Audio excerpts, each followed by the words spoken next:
உண்மையா எனக்கு நான் குர்த்தி தைக்கும் போது பயம் இருந்துச்சு சிஸ்டர். எனக்கு கட்டிங்ல பயம் ஃபேப்ரிக் வேஸ்ட். அது ஃபேப்ரிக் 100 500 தாண்டி வேஸ்ட் ஆயிடுச்சுன்னா என்ன பண்றது ரொம்பவே பயந்துருக்கு சிஸ்டர். நிஜமா குர்த்தி தைக்கும் பயம் இருந்துச்சு. எனக்கு இருக்கிறதுலே எது ஈஸி கேட்டீங்கன்னா பிளவுஸ் தான் சிஸ்டர். எனக்கு ஏன்னு தெரியல. அது நான் 12 பிளவுஸ் ஸ்டிச் பண்ணிட்டேன். இன்னும் எக்ஸ்ட்ரா ஃபேப்ரிக் வாங்கி இப்ப கட்டிங் பண்ணி வச்சிருக்கேன்.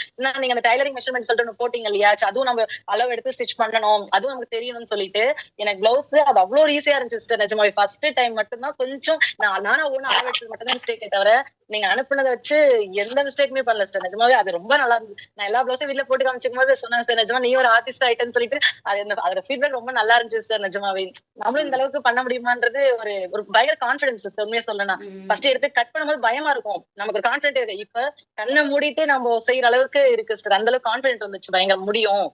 ஆமா அந்த மாதிரி மெஷர்மெண்ட் எல்லாமே ஓகே. இப்போ ஃபர்ஸ்ட் டைம் தச்சு மேக்ஸிமம் சூப்பரா இருக்கு சிஸ்டர். எந்த மிஸ்டேக்குமே பண்ணல.